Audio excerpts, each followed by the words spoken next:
Your abundance of eco at your spawn, which will allow you to rush up T2 early in the game. You've then got multiple different paths to go between lots of different bases. It is a 4 versus 4 clan wars, and the players have spawning in. So I am Marshall, if you don't know. And in this round 1 of Clan Wars Showdown 2, you've got Northern Walk in purple versus Realm Team 1 in red on the north spawn of Mithron. You've got 2 Northern Walk guys, both going bots first, transitioning to air and more bots. Bots are great for mobility on this map, getting to all of these different ring sections and locking down the eco in each of those. There's lots of different ways to get to these sections, and actually having them is quite important. Indeed, it's actually quite difficult to contest them all at one point. Typically, players tend to leave them out. Meanwhile, spawning on the south, in red, you've got 2 Realm players, again going double bots.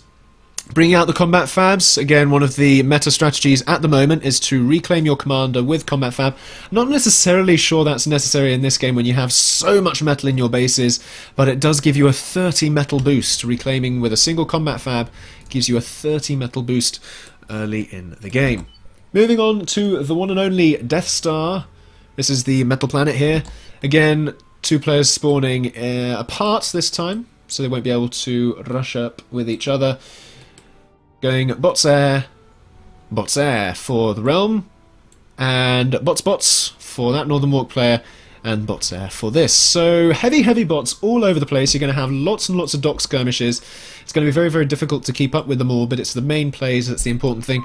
Rushing out with docks over here. I don't know where that ping was. I think I was over here. Saying, oh look, there's docks already coming out. So that's going to be a staple in these early parts of these games. You're going to have lots of docks harass, lots of docks raiding, and some air raiding as well, trying to pick off some fabbers. Each player are going to send out some fireflies like the Realm are now to try and get as much intel as they possibly can to know what the other players are doing. Again, you can see in the picture-in-picture there that a firefly ran up from red to try and find out what exactly purple have got. Again, you've locked down all of that metal in that top area there. And that's going to give a big boost. I mean, you can see in the eco tabs already we're almost at 300 metal. That's how much metal these players have, and it's flowing out of their ears. And actually, they're doing a good job of using it all. There's going to be lots of fabbers coming around. And actually, in the picture-in-picture, we can see lots and lots of docks moving down from purple, doing lots and lots of early pressure for the Northern Walk folks against Realm, to the extent that they're able to take down some expanding fabbers, which is quite a good win at this stage, being able to stop those expansions, even though Realm are trying to do it in a number of different locations at once, and are doing the same themselves, spreading out their docks, which is a really nice move here. It's going to lock down any of the mechs. Taking map control is going to be very important in this game particularly. But something I would like to say is that with the huge amount of metal that each of these players have, it is therefore possible to focus production down in one area and focus on defense in another. So, for example, the folks on this planet here can focus on just defending the metal they have for the time being, while of course trying to harass red, but not necessarily try and push in and defeat them, which will enable the purple guys on the metal planet to just get factory after factory after factory and really boost their production. I mean, this is a team game, and these dynamic situations like this are exclusive to these sorts of games, because in 1v1s, you know, you have your eco and your eco alone to rely on, whereas here you have multiple different planets in the system. Based on the rapidity of combat here, I was going to say you're probably going to have orbitals shortly. That's going to go for the gas giant, of course, there is that there. Eco from the jigs is going to be quite a big one. An air game as well coming out from purple. We've already seen 5 air factories. Have we got any more queued up? Not yet. Realms production, however, pings going off everywhere, seeing some expanding fabbers, just constantly locking down those. Raiding is going to be ever present on these planets, so that's just going to be a thing that, just, you know, I'm not going to necessarily comment on every single raid because it's going to happen all the time. And as long as it keeps happening, then it's good. As soon as it stops happening, then it's bad. So keep your eyes peeled for that. It's the big plays that we're interested in. So, of course, the air game for the potential raiding and also potential commander sniping. Again, 5 factories for purple on this planet. Realm have 1, 2, 3, so they are down on air production, but they have started their T2 bots over here already. Locusts on this planet in particular are going to be devastating, and it only takes a small clump, maybe 3 or 4, to absolutely devastate a base, and that is going to be something that Realm are going to want to exploit very, very soon indeed. They've got enough eco that they don't necessarily need to rush up with the T2 eco instantly, and they'll probably want to go very, very aggressive with those early Locusts to try and catch Purple off guard. But the air game is there, and that's the thing that Realm need to start contesting on this planet. Moving on to the Metal Planet though, we've kind of neglected this place. Docs moving out in larger clumps, trying to contain the red team, and actually doing a pretty good job of it. Red seem to be contained well within their quadrants, although Purple at the same time not necessarily expanding and utilising the map control that they are giving themselves. Again, the air game goes to 1 factory for that spawn. 1, 2, 3, 4 potential for this spawn. Looks like that one is going up, albeit slowly. Meanwhile, Realm have 1, 2... Yeah, so Realm again falling out in the air game. And you can see in the picture there the strength of those bombers, although necessarily missing the metal extractors. It's the T2 that's going to make the difference here, I think, on the moon. Because those locusts are going to be the thing. Now, the important thing is, have Purple seen it? Let's have a look from Purple's point of view. They have seen a completed T2 factory. They have seen a completed orbital launcher. And they can now see the orbital fabricator, as we zoom out there, that is moving over to the gas giants. So what we're going to do is we're going to pop a camera anchor up on the gas giant as soon as that arrives, so that we can keep tabs on that. Because the more eco that gets up, the more production is going to be possible for the red team. Meanwhile, though, T2 vehicles from red. Let's have a look from purple, rather. Red do not see it. And that's the important thing, because vehicles versus bots. Levelers tend to outclass slammers. However, a planet this size, I personally would have favoured bots, unless you're going to go super, super defensive and then start to crawl forward. And that is, of course, what vehicles are good for on larger planets. So we're going to see how Purple play that. Maybe lock down the choke points and then gradually push forward, gradually put pressure on red if they are able to do that. But we do see rather large minefields. If we look in the Q tabs there, they're going to put up minefields on pretty much every, well, ideally I would imagine, going around every one of these little spigots, I suppose. Moving over to the Metal Planet again. In fact, in the background there you can see a jig that has exploded. If we go over there now, these are going to be constant points of contention. So you got Purple over there now, Northern Walk folks, trying to build some jigs, etc, etc, to get that eco. Commander damaged, I heard, so that's the reclaim over here. We've already got Commander weakened down to 37% and 62. That is from reclaim alone. Getting within range of bomber snipes, and it has to be said, Reds are beginning to get back into the air game. They're upping their air production a bit. If they lose that air and have really low commanders and a distinct lack of ground-based AA, we could see some bomber snipes. And this is exactly what I meant by locking down these spigots. So good on Purple there, being able to get those fabbers there sneakily, getting some pelters up and some point defense up there as well. Moving back to the Metal Planet though, what do we see here? We see vehicles encroaching on the red base. This could be potentially hazardous for red. Lots of fabricators could go down here. We do have commanders to defend, so single Uber cannon there will make short work of all those tanks. 3, 2, 1, surely Uber? Maybe not. He's not going to bother with the Uber cannon. Okay, well. Lost a number of fabs. Consistent raiding from oh my. Commander on the front lines there from red team. That must be Mott, surely. It's a... Blimey, that's a box commander if ever there was one. But we've got T2 vehicles there as well. Potentially see some shellers coming out. And levelers as well, of course. You have to have the staple leveler there. Docs raiding from red though, fighting back a little bit. Ecos going into the red. Having a look in the army tab though, we can see factories. Look at that! 48 factories to 37. Mobile units there, similarly in the hundreds. But Purple massively outnumbering red at this time. And successfully pushing into this base. Now, this is the perfect time to talk about what happens if you lose a base or indeed a planet. It means that any of the enemy's team's production on that planet can be instantly and completely rerouted to the other. So basically losing a planet makes it twice as hard to gain control of the other, because effectively you're fighting 2 planets worth of production versus a single planet's worth of production, and that's not great.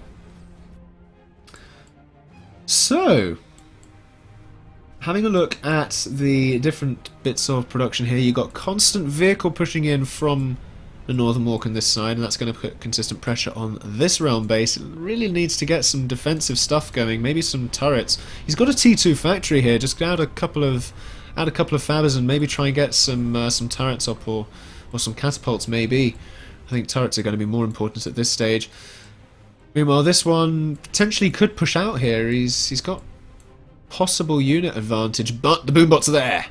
And that's a potential commander danger. I say potential, it's a very real commander danger.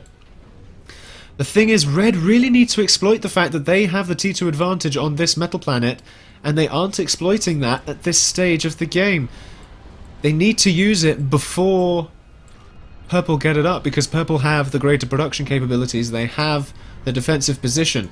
Now, the boombots are there. We saw them mobilize a second ago. Boombots are great against vehicle clumps, but in here you have sparks, and those are great against boombots. But we've gone into the perfect concave here. You've got pelters shelling in from that side, having to pull back here. Now, if you notice, the defensive units around this commander are dissolving, and that's going to give the opportunity for the boombots to rush in on this commander. So Purple need to continue to try and whittle down this commander's protection.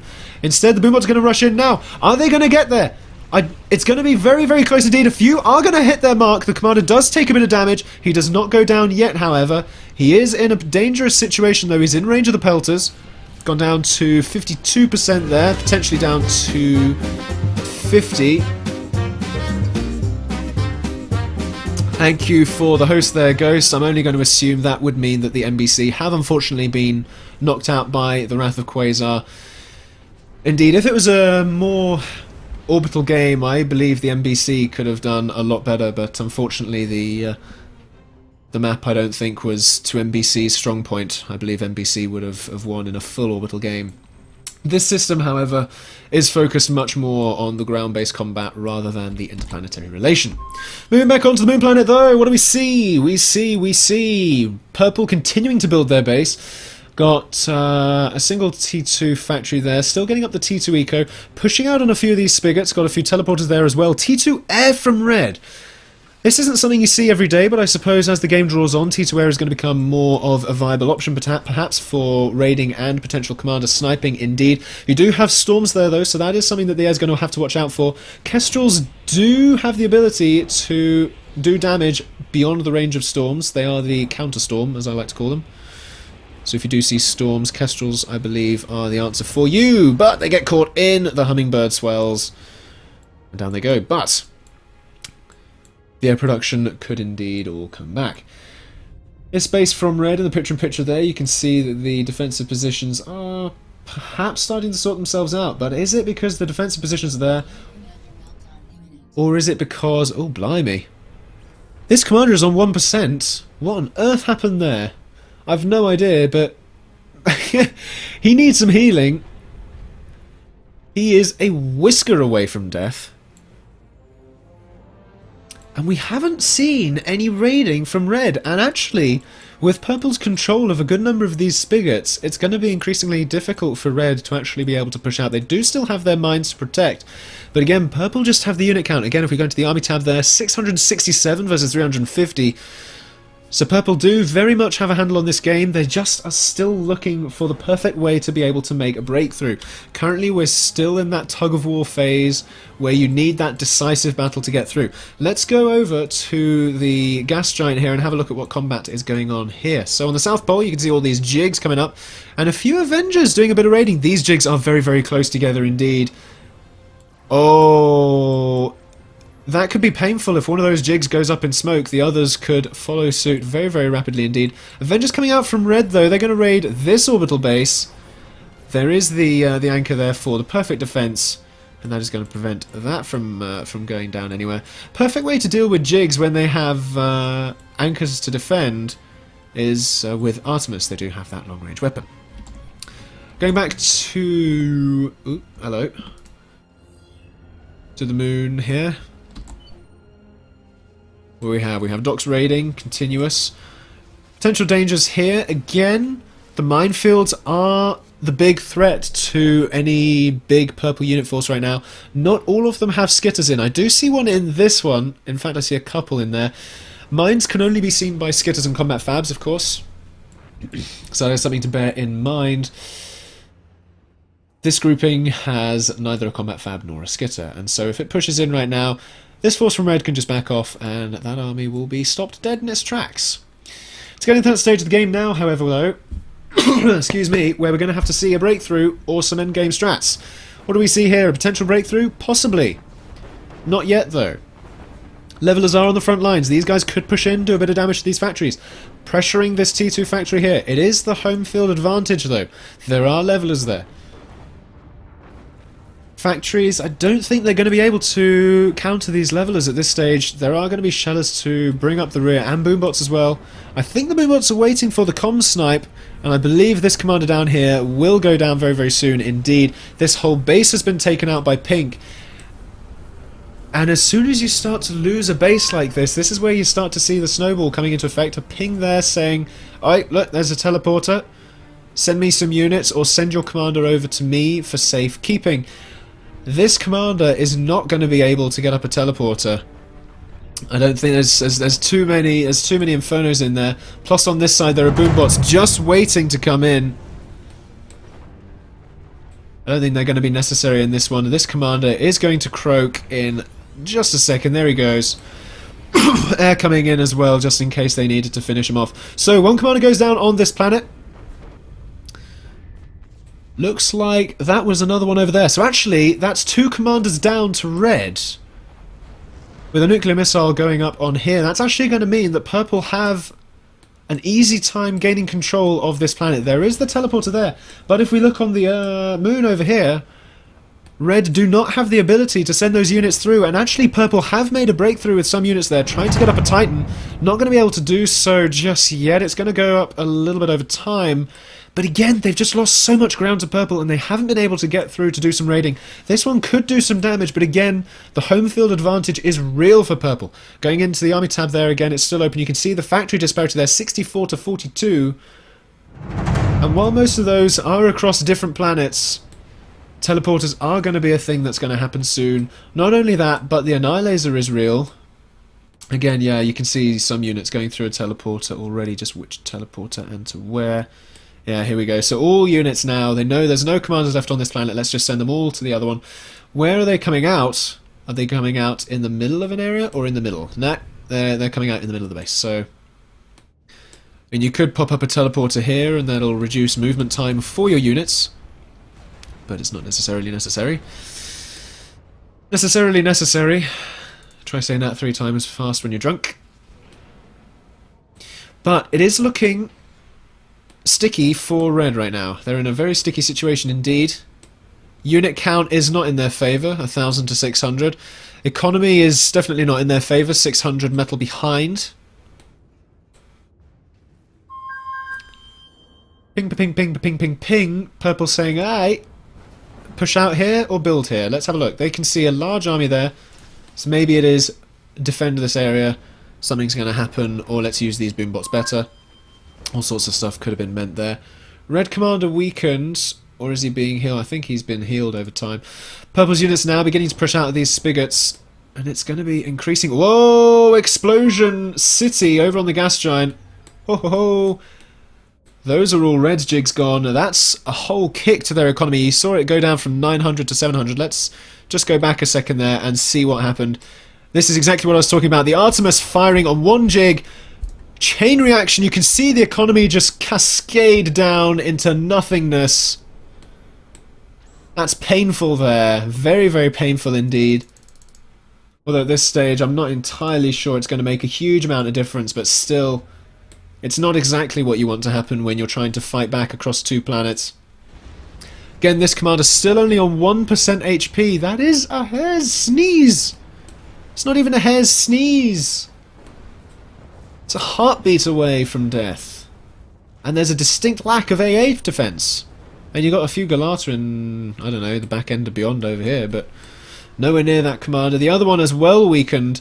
I think Purple just need to get some intel and scout and see and find what they need to do and train their strategy accordingly. We did see Locusts coming out. If they can get past some of these docks, they can break in, they can chew these factories, and that would be good night for Realm Team 1 in this Clan War Showdown. Red pushing out though in a dire attempt.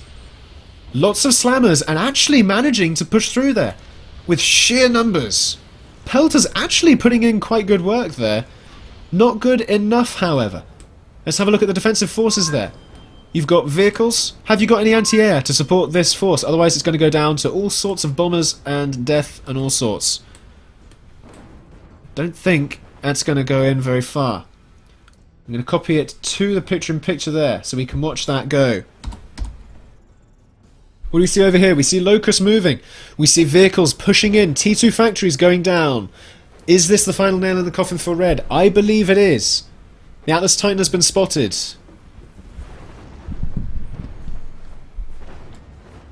Vanguard's in the mix as well, and there's a distinct lack of units to defend if we go into the army tab there. 500 to 1,500. They have a third of the unit count.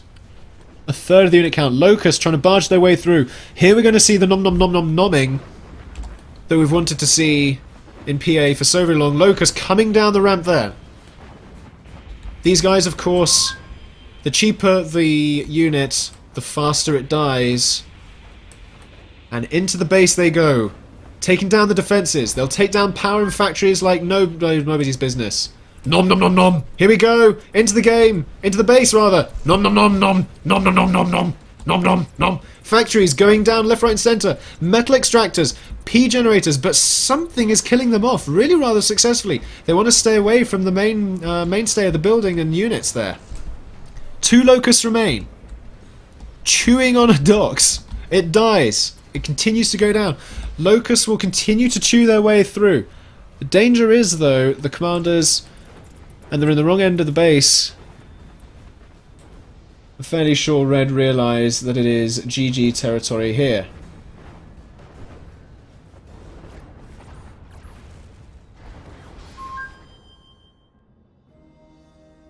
Let's have a look in the gas giant there. You can see Red have not got a lot left. Purple with their eco. Again, Red just didn't have the air support here to be able to support this bot push. And of course, having the metal planet meant that Purple would be able to defend against that push very, very easily indeed. Going back down into the remains of Realm's base. Northern Walk just walking over Red right now. I feel as though Red this game didn't necessarily have the right strategies. I don't know, they tried to get up T2, but they just didn't make the big wins that they needed to. Commander going Rambo here, he knows it's over. He's going to go in for the final countdown kill. Down he goes. And that sees Red. And Realm Team 1 knocked out of Clan Wars. GG's are called in chat. Well played to both teams there. Northern Walk doing exceptionally well of winning the planet and then adjusting their strategies accordingly. Very nice indeed. Going back to the brackets now though, let's have a look at what is going on over here. So we have Wrath of Quasar have managed to win in their game.